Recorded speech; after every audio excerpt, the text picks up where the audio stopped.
Olá, meus amigos do Pódio Gol Rio, mais uma segunda-feira. Hoje eu estou um pouco chateado, um pouco triste, né? A segunda-feira nossa não tem a presença do Leandro. O Leandro teve alguns compromissos, me deixou aqui sozinho. Foi... Só que em compensação à ausência do Leandro, a gente tem um convidado que, no meu ponto de vista, é muito especial.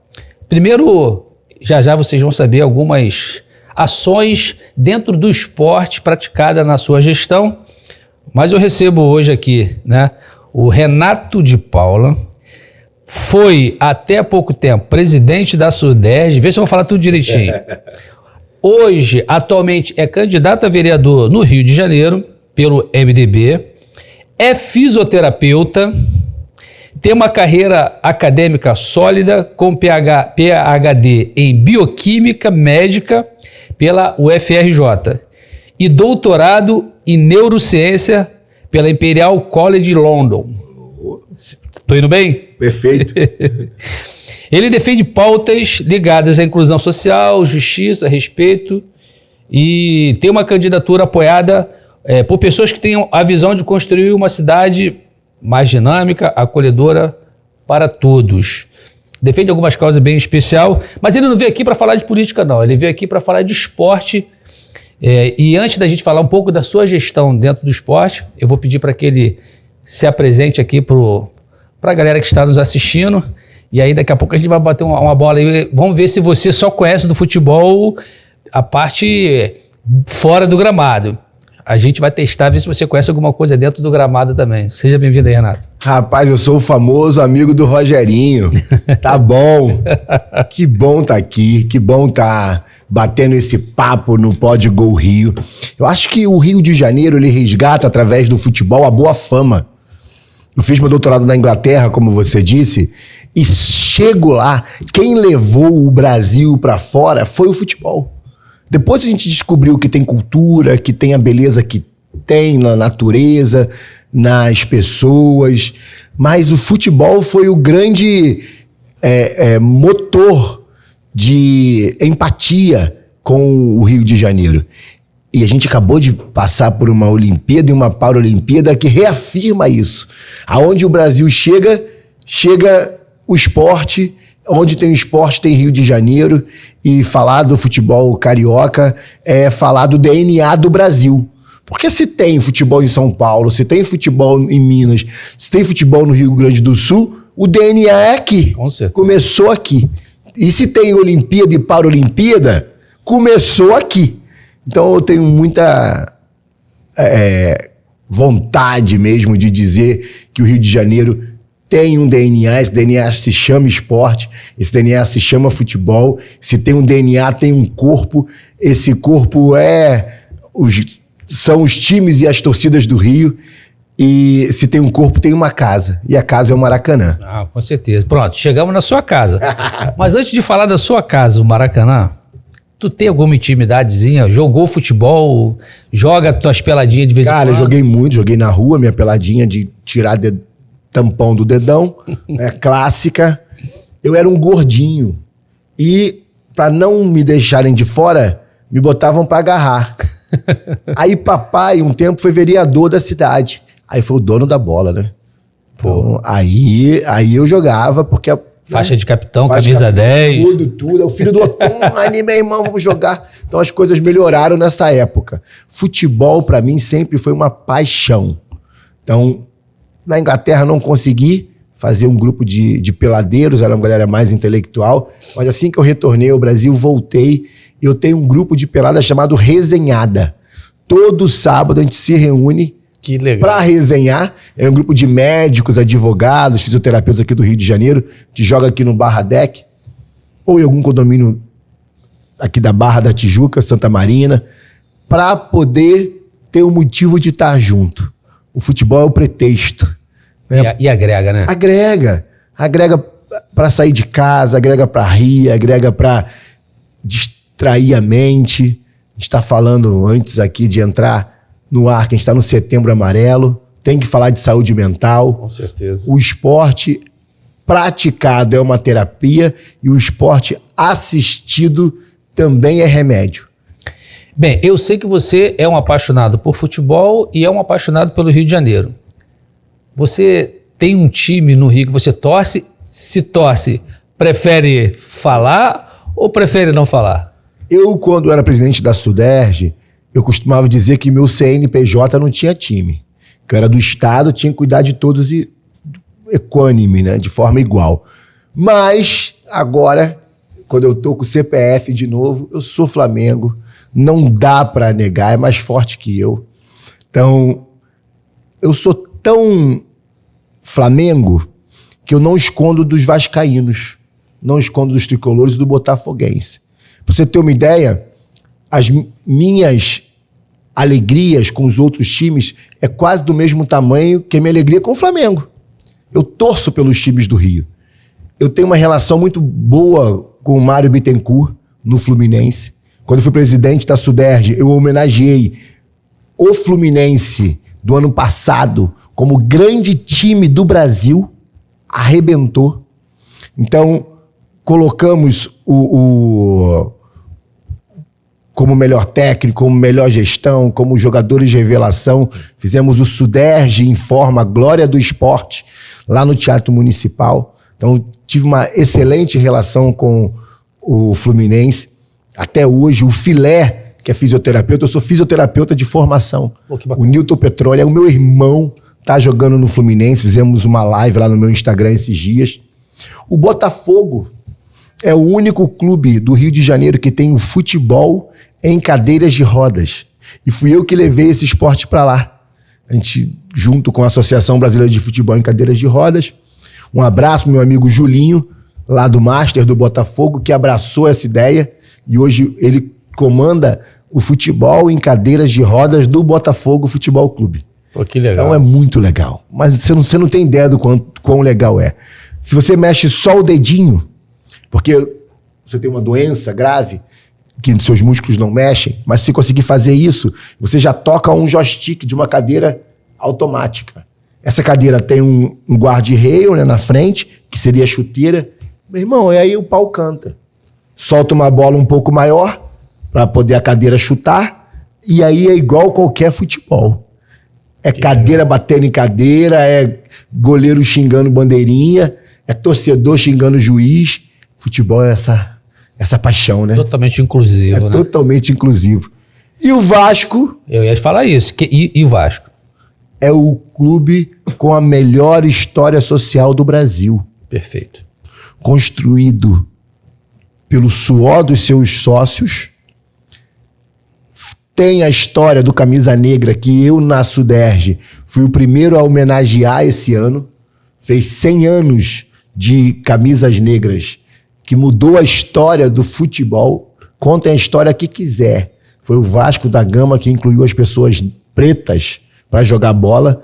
Eu brinquei com o Pedrinho. Falei, Pedrinho, se não fosse o Vasco, nosso ídolo era algum suíço. Não era o Pelé. Verdade. Então o Vasco comprou a briga na época com um presidente negro na vanguarda. Pô, estava saindo da escravidão, irmão. Então, parabéns, Vasco da Gama. E é o único clube que tem esporte adaptado, de verdade. Natação adaptada, vários esportes paralímpicos.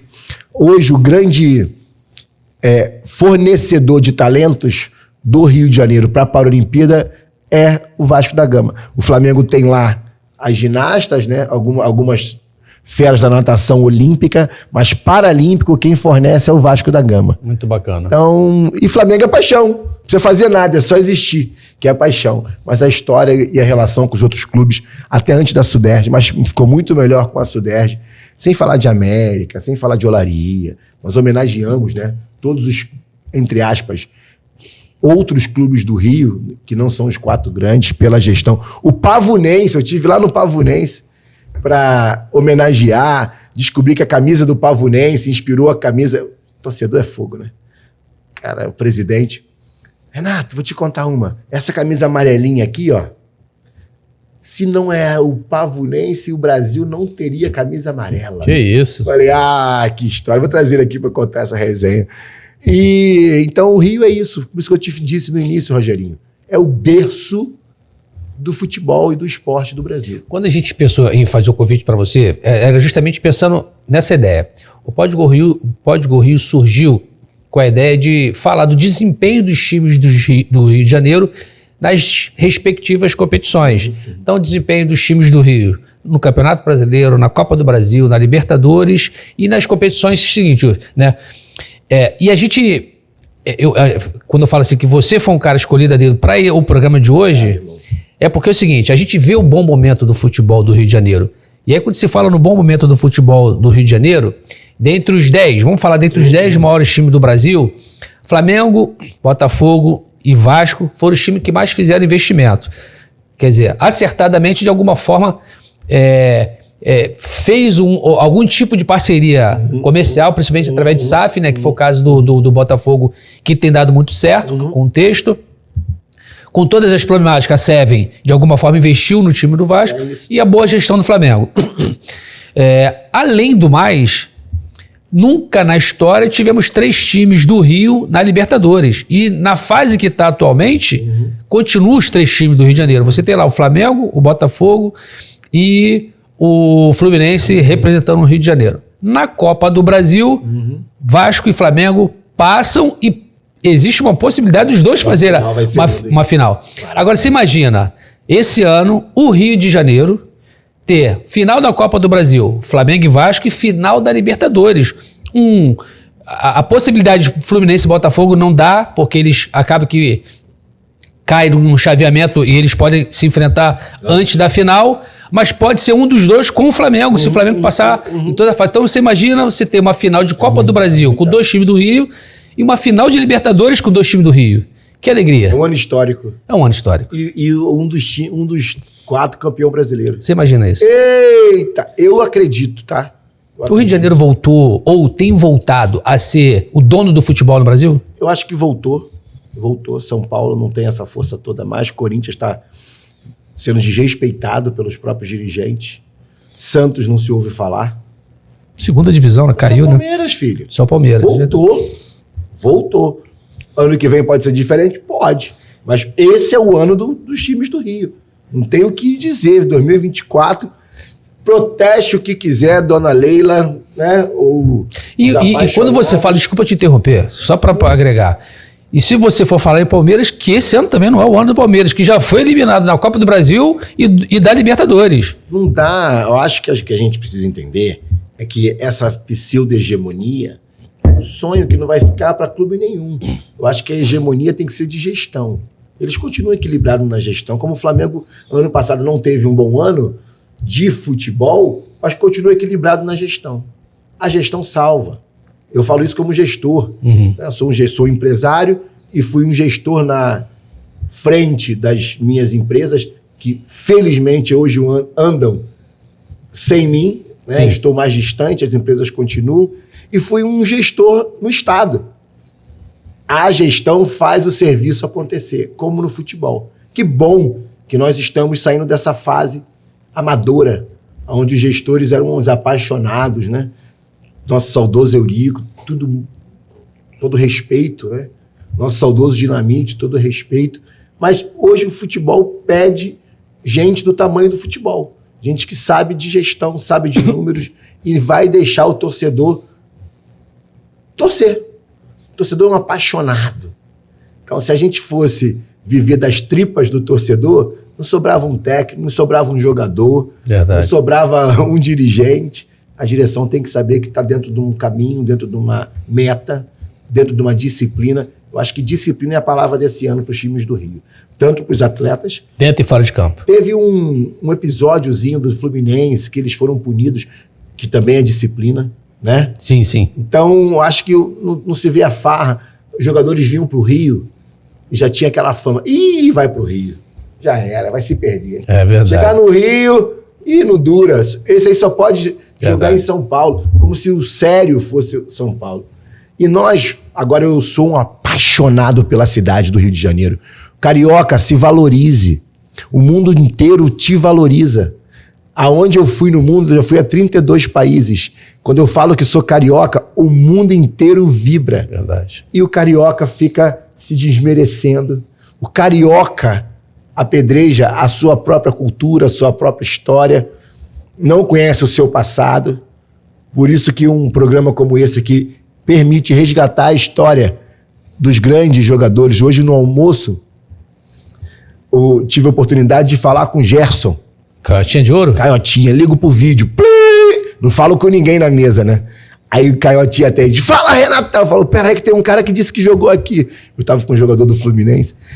E aí foi aquela emoção. Eu faço porque eu sei o tamanho do Gerson. Eu sei um tamanho de um Zico. Eu sei um tamanho de um Leandro que tá aqui com você. São pessoas que parece que o tempo passa, a nova geração tá inventando a roda. Verdade. Ah, filhão, tem muito que aprender. Eu acho que é o que falta na seleção brasileira. Talvez a gente fale de seleção. É alguém maduro lá pra falar assim, molecada, não é milionário que ganha jogo, não. É o que tem mais vontade. Quando o assunto descamba para lá da seleção, eu e o Leandro, a gente fica até muito... né, não gosto nem de debater, porque o que a gente vê que não tá dando certo, que não tá legal, que não tá bacana, e a gente sempre tenta buscar os porquês, né? Porque nós, como brasileiros, assim como estamos vendo o futebol carioca cada vez melhor, a gente também quer ver a seleção voltar, né? E aí o Leandro fala muito disso. Rogério, acabaram os campinhos de futebol. As crianças hoje, elas não têm oportunidade de, quando vai treinar no clube, os treinadores não deixam nem dar o drible. Nós estamos prejudicando o futuro. Talvez, a gente fez um prognóstico aqui num programa recente, talvez o Brasil não gere mais craques. Olha que loucura.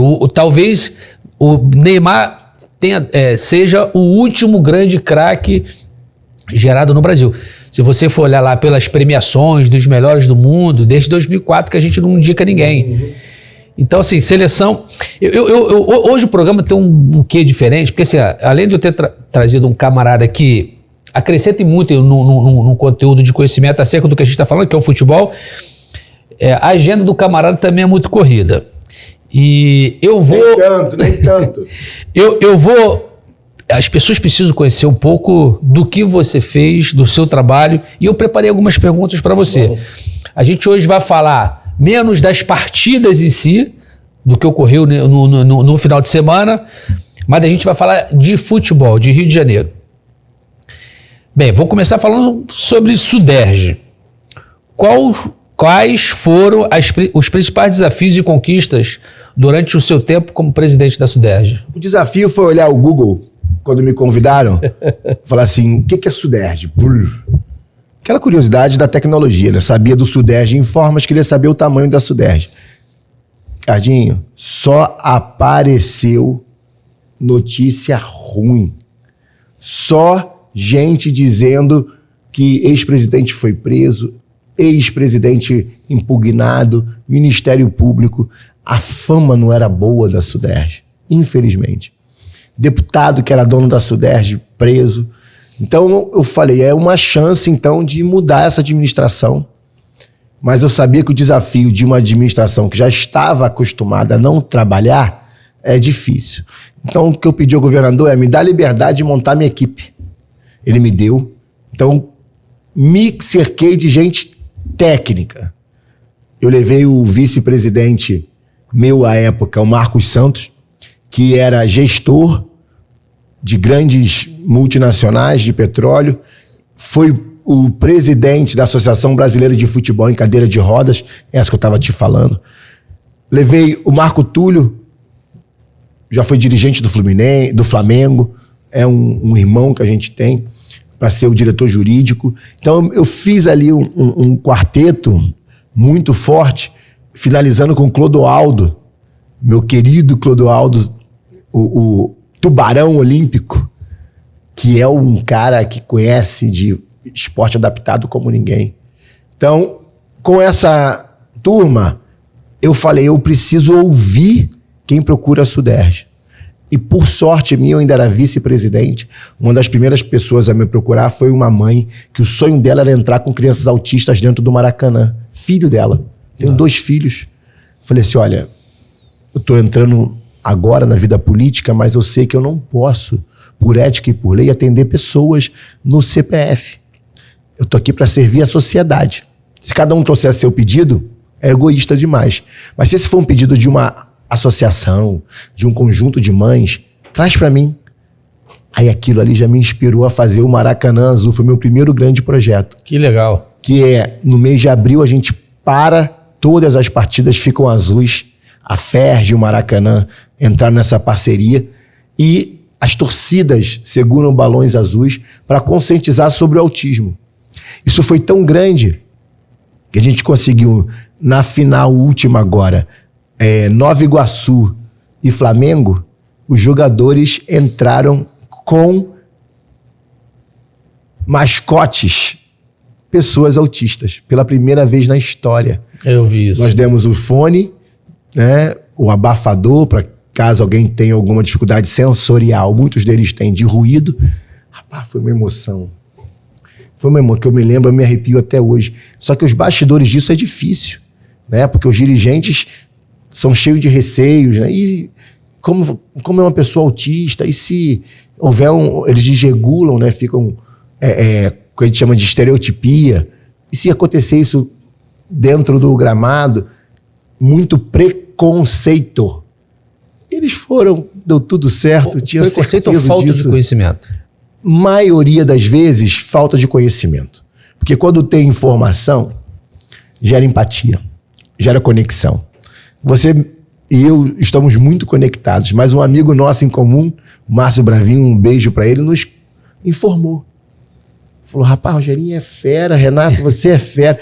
Quando nos aproximou, você se conecta com o que conhece. Verdade. Então, se você não conhece da pessoa autista, não convive, não sabe, realmente, você cria conceitos na sua cabeça. Então, uma das minhas funções como fisioterapeuta, gestor na SUDERJ, sabendo da potência que é o esporte, foi usar o Maracanã para fazer informação e diminuir o preconceito. Uma criança autista, ela consegue praticar o esporte normalmente? Não consegue, comparado ao convencional. Mas ela consegue um esporte adaptado, que é normal. O esporte adaptado é o esporte que todo mundo pode jogar. Então, se eu tivesse que botar todo mundo para jogar bola e alguém tivesse alguma dificuldade de achar a bola, eu boto um barulhinho na bola, né? O famoso guizo, a pessoa cega vai jogar também e esse guizo não atrapalha ninguém. Quem vê a bola, chuta também. Nós só adaptamos para alguém que não enxerga jogar. A mesma coisa para a pessoa autista. A pessoa autista no esporte, ela tem uma dificuldade muito grande de novidades. A novidade para o cérebro dela pode ser um desafio. O que eu ensino aos professores da SUDERJ e qualquer professor, como eu sou um professor, que procura saber sobre esporte para pessoas autistas? Combine regras. Olha, Matheus é o jogador. Você vai chegar, vai ter que ir pro vestiário, vai trocar de roupa. Depois de trocar de roupa, você bebe sua água. Depois de beber sua água, você entra em campo. Quando entrar em campo, você vai ver o adversário. Verá o início da partida. Respeite o juiz. Respeite o seu treinador. Você vai fazer gol lá. Não deixa fazer gol aqui. Entendeu as regras? Entendi. Ele cumpre.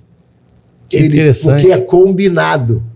O problema é que eles soltam em campo e falam, é inclusão, se vira aí. Puxa. Aí não tem como. Não vai dar certo. O garoto não sabe o que fazer. E às vezes tem que explicar várias vezes. É vontade. Rapaz, nada segura uma vontade de fazer o bem, de servir. O que o esporte, de uma forma geral, a gente está falando de crianças especiais, mas o que o esporte, de uma forma geral, aí você vai incluir aí deficientes, você vai incluir pessoas de baixa renda, você vai incluir toda a sociedade. O que ele é de transformador na vida das pessoas? Dá uma olhada nos seus grandes astros do mundo do esporte, principalmente os coletivos, basquetebol, futebol, próprio voleibol, nos Estados Unidos ou no Brasil.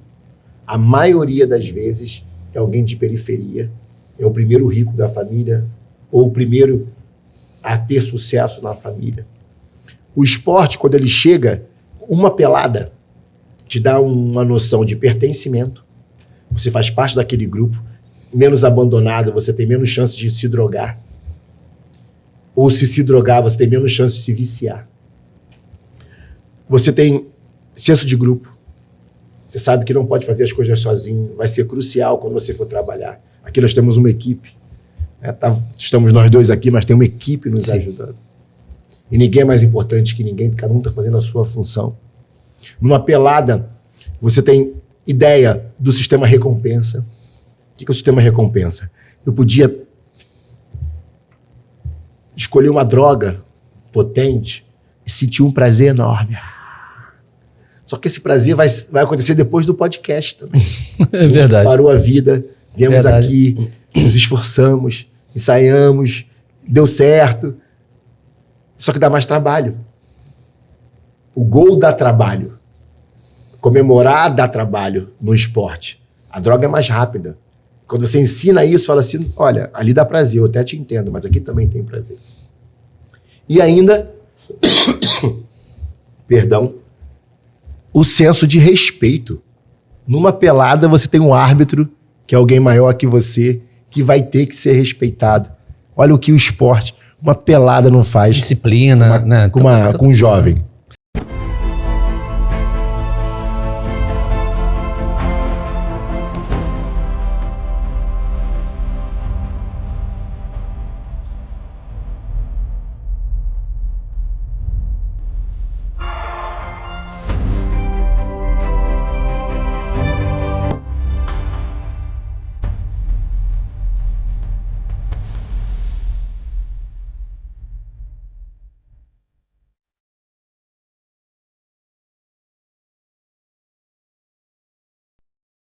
Bem, com a sua experiência no esporte, que é através da SUDERJ, e a sua experiência na sua formação, como que isso você vê que pode ser útil caso você seja eleito vereador no Rio de Janeiro?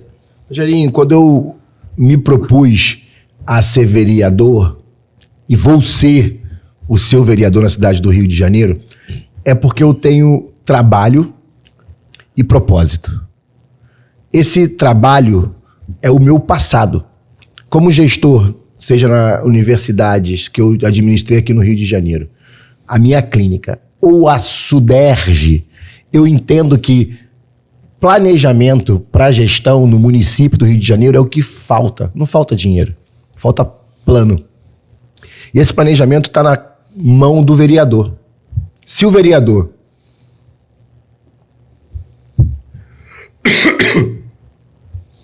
e esse planejamento está na mão do vereador. É o vereador que está na rua, está na ponta, sabendo o que a população precisa. O vereador que escuta. Então, pelo que eu fiz na SUDERJ, pelo que eu fiz na iniciativa privada, eu me vejo pronto hoje para servir a população. E eu saio, Rogerinho, da minha zona de conforto. Eu tenho sucesso acadêmico, eu tenho sucesso como fisioterapeuta.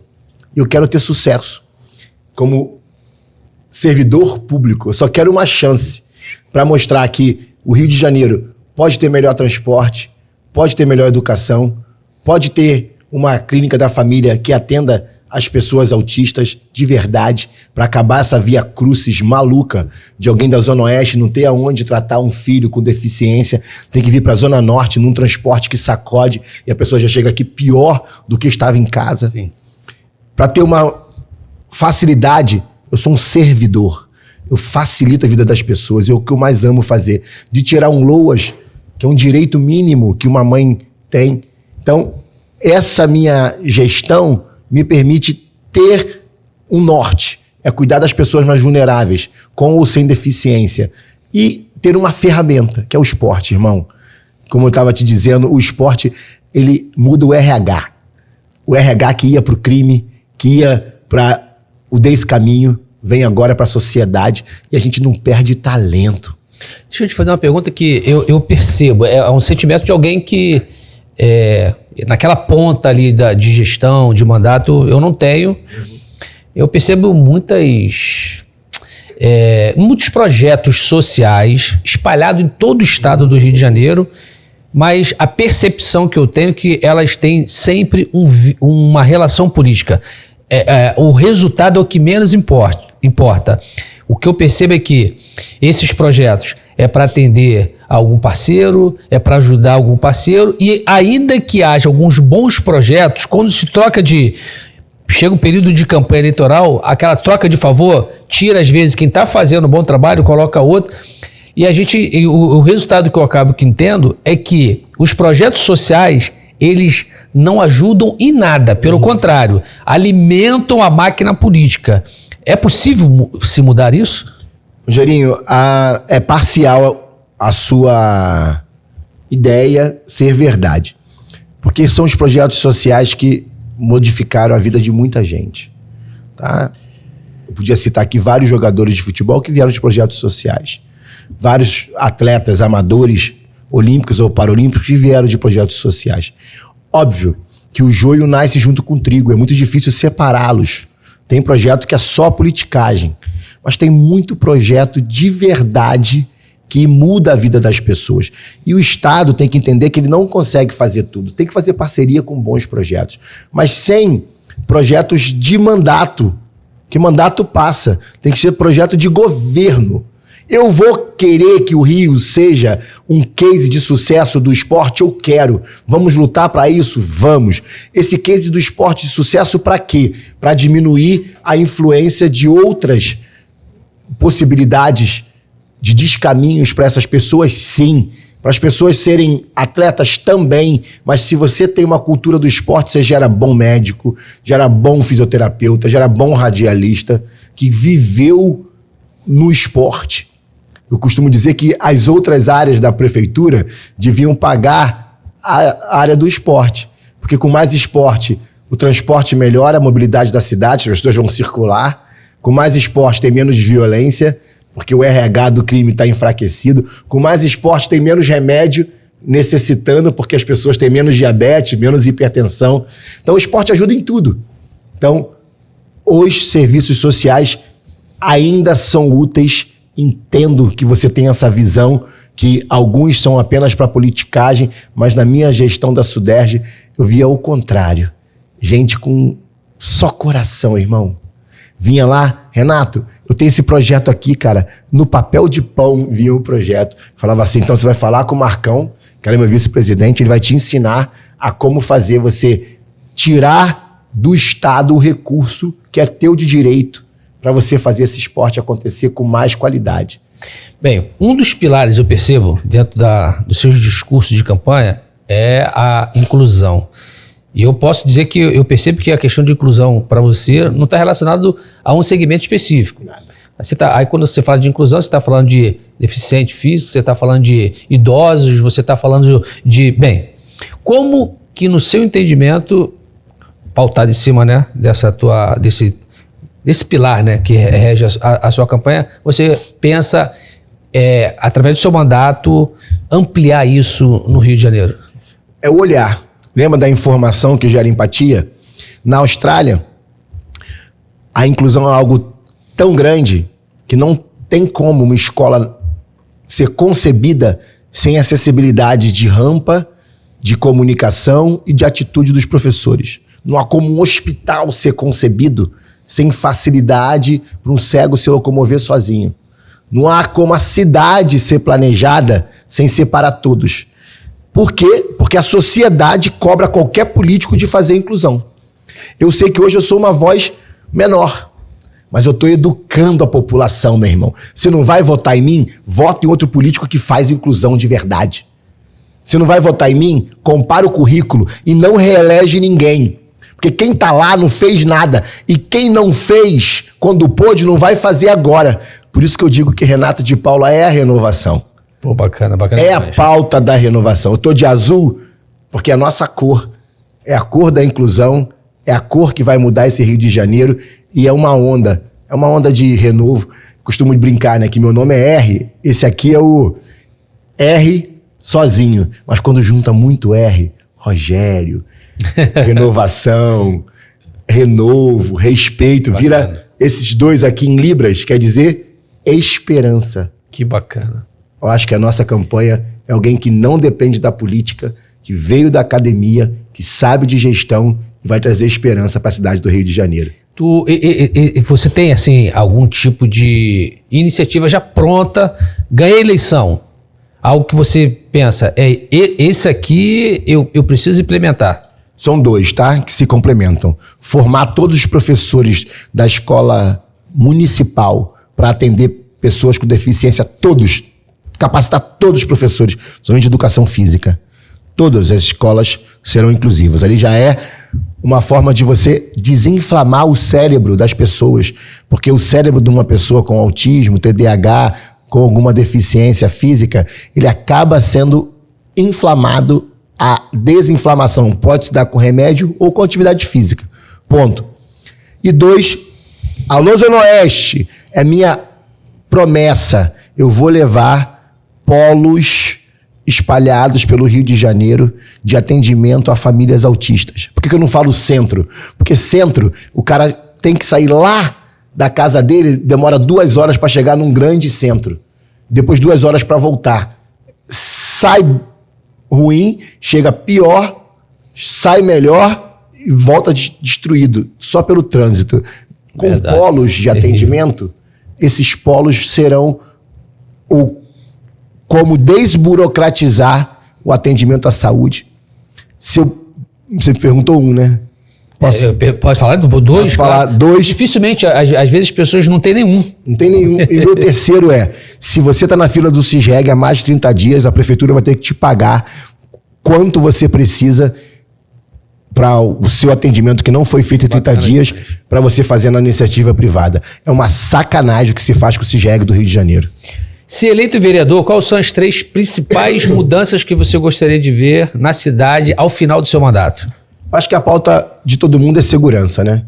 Uma política de segurança depende, na minha opinião, de guarda municipal que não bate em camelô, que não fica multando apenas, mas que proteja de pequenos furtos, pequenos crimes, que esteja na porta de escolas, na porta de hospitais, guarda municipal armada. Eu sou a favor de treinar muito e depois armar a guarda municipal. Algo que eu quero ver rápido. 2, mais transporte e transporte de qualidade.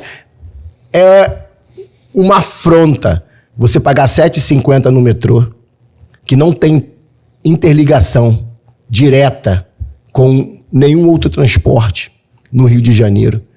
É uma afronta você pagar o que paga por um trem R$ 7,10 e esse trem geralmente nem chega no destino. Se você for uma pessoa com deficiência, então você nem chega na estação. Então, como você quer que uma cidade cresça se não se movimenta? Eu acho que o movimento urbano da cidade do Rio de Janeiro pode melhorar e pode melhorar muito. Cobrar uma parceria do governo do estado com a prefeitura para finalmente fazer um transporte subterrâneo de qualidade na nossa cidade. Não pode a Venezuela e Colômbia ter mais metrô do que o Rio de Janeiro. É verdade. É uma parceria da prefeitura que pode existir. E, por fim, uma cidade mais inclusiva. A inclusão é a minha praia, né?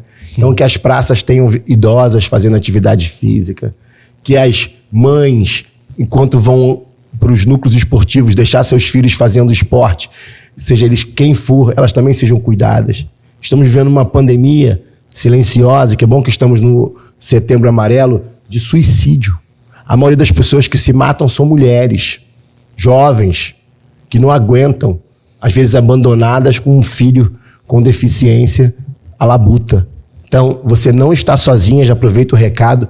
Se você se sente com vontade de conversar, com vontade de entender essa sua tristeza, que não é o fim, ligue para 188. Centro de Valorização da Vida é um programa ajudado pelos governos municipais e estaduais que vai ter como te ajudar a conversar com você. 188, saúde mental e esporte tem uma interligação, Rogerinho, direta. A gente apontou aqui 3 pontos de ao longo do seu mandato. Agora, independente de você eleito ou não, qual a sua visão para o futuro do Rio de Janeiro nos próximos 10 anos? Do jeito que a coisa tá, o que tu acha como vai estar o Rio de Janeiro daqui a 10 anos? Eu sou um otimista por natureza, tá? Eu acho que as coisas estão melhores hoje do que já tiveram no passado. Eu acho que daqui a 10 anos a gente vai conseguir uma renovação do quadro político, porque essa eleição vai mostrar que não é o sobrenome que elege ninguém. Não é o padrinho político que elege ninguém, não é o cacique. A sua rua, o seu bairro não tem dono. Pare de olhar para o retrovisor e olhe o currículo de quem está se candidatando. Então eu acho que, tenho certeza que a população acordou, que empresários serão políticos, que médicos serão políticos, que pessoas bem-sucedidas na sociedade serão políticos. E isso vai fazer uma nova forma de gerir a nossa cidade. Daqui a 10 anos, com esse novo quadro político, Renato de Paula é um desses novos quadros que não são políticos de carteirinha, que fizeram sucesso na iniciativa privada e agora querem pegar essa bagagem, essa forma de gerir a iniciativa privada e trazer para a política e fazer o bem a mais gente. Eu acho que daqui a 10 anos a gente vai estar melhor, a gente vai estar com menos violência, porque o esporte vai estar sendo implementado, a gente vai estar menos capacitista, que é o preconceito contra a pessoa com deficiência, porque nós teremos uma política inclusiva na nossa sociedade. E eu falo isso porque eu vou ser eleito e vou ser um dos que vou fazer o Rio de Janeiro daqui a 10 anos ficar melhor. Tira onda, cara. Fera, 7:10. Cabe mais alguma coisa ou não cabe? Então, na verdade é o seguinte. Em relação ao Sudeste, acho que eu deixei de abordar isso, que era pro início, mas eu posso jogar isso aí na edição. Um pouco da tua gestão, ou eu perguntei e não estou lembrado? Perguntou como foi, Gê. Então, alguém comentou comigo, não sei se foi o Leandro, se foi o Bruno, que é o nosso diretor, de que foi você, foi na tua gestão, em que honrou alguns atletas do passado na calçada acho que na calçada da fama, não é isso? Isso. Então, acho que era um assunto que a gente poderia falar. Então, vamos embora. Cabe essa, fera? Tá. Obrigado. Vai encerrar, vou fazer uma ligação. Tá. Bem, durante a sua gestão, quando eu falo a questão de inclusão, e você não deixa ninguém de fora, né? Seja do mais sã, né, ao que mais debilitado, né? Você não esqueceu de valorizar os grandes jogadores do passado. Isso repercutiu bastante. A gente aqui chegou a comentar algumas vezes no programa, sem saber que tinha sido você, o reconhecimento de alguns jogadores. Como é que foi isso? Rapaz, era uma política de troca de favor entre empresário e jogador, antes de eu chegar, que me deixava entristecido. Então nós fizemos um comitê onde a vida pessoal, a vida em campo e o que fez dentro do Maracanã pesou.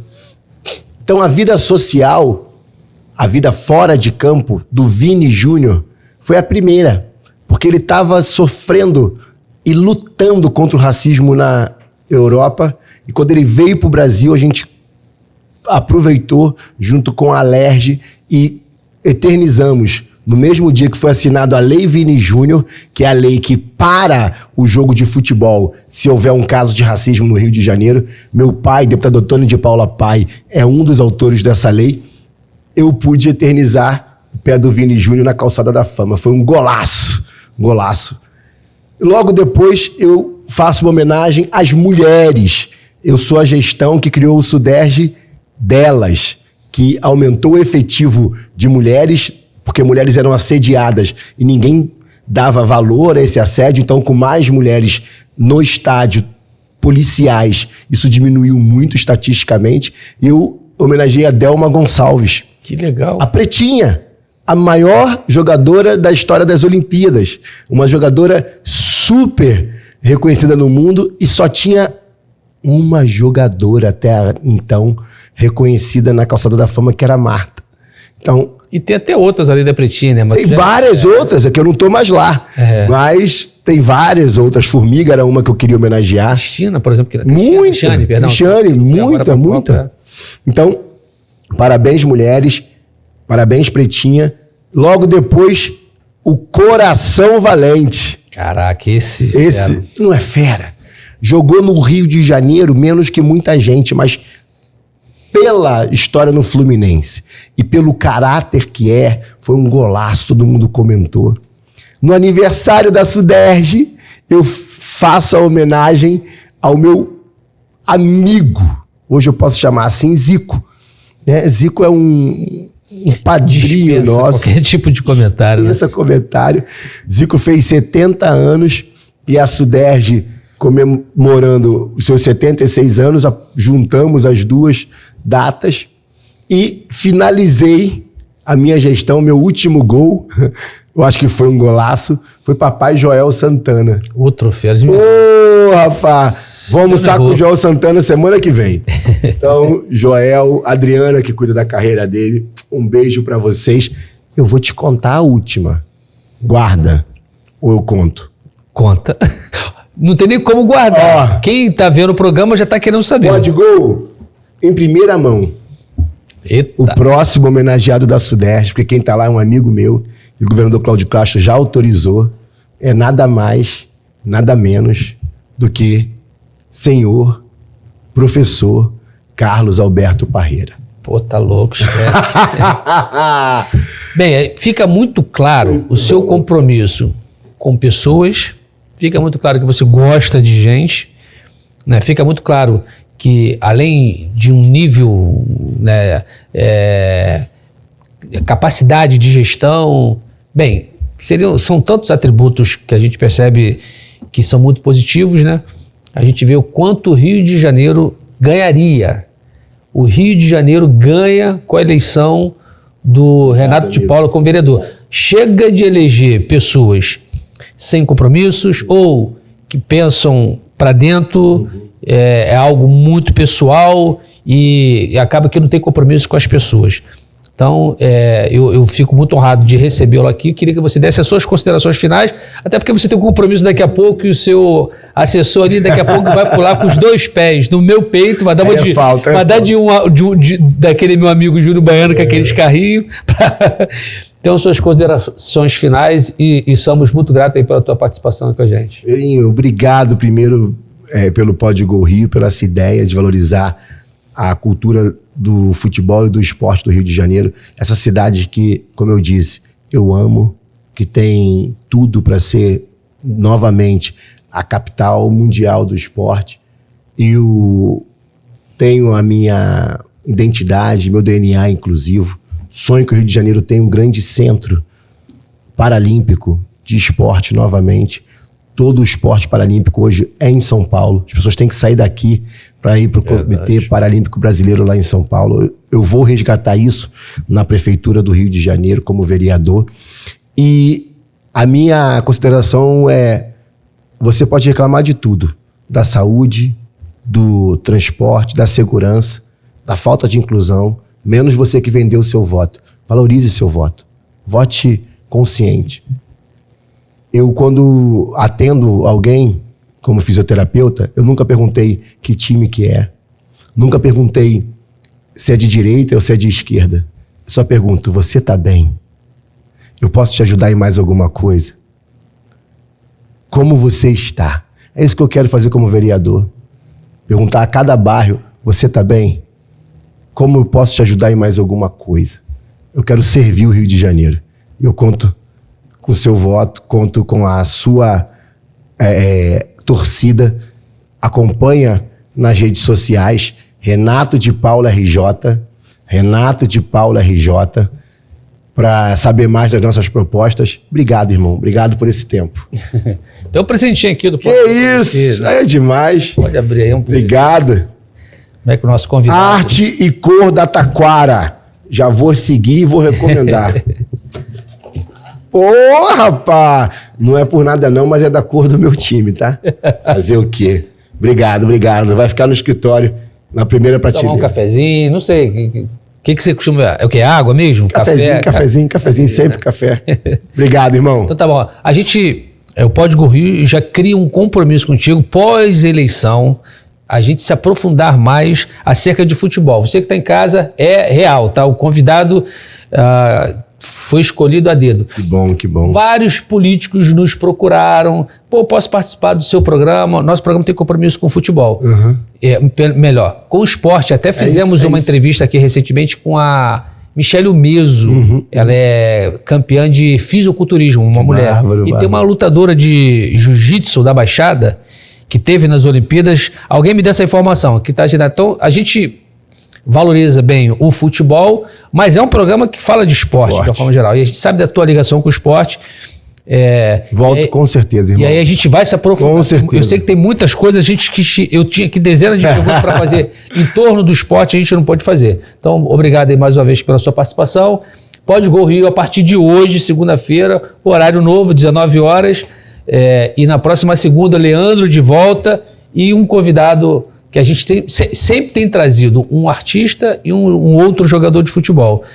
Mas por conta dessas correrias aí dos últimos dias, a gente não conseguiu hoje nem estar o Leandro aqui, nem um convidado. Mas o que valeu foi a sua presença. Eu não sou Apolinho não, mas deu pra jogar sozinho. Você jogou bem, jogou bem. Vamos! Um abraço, gente. Fica com Deus.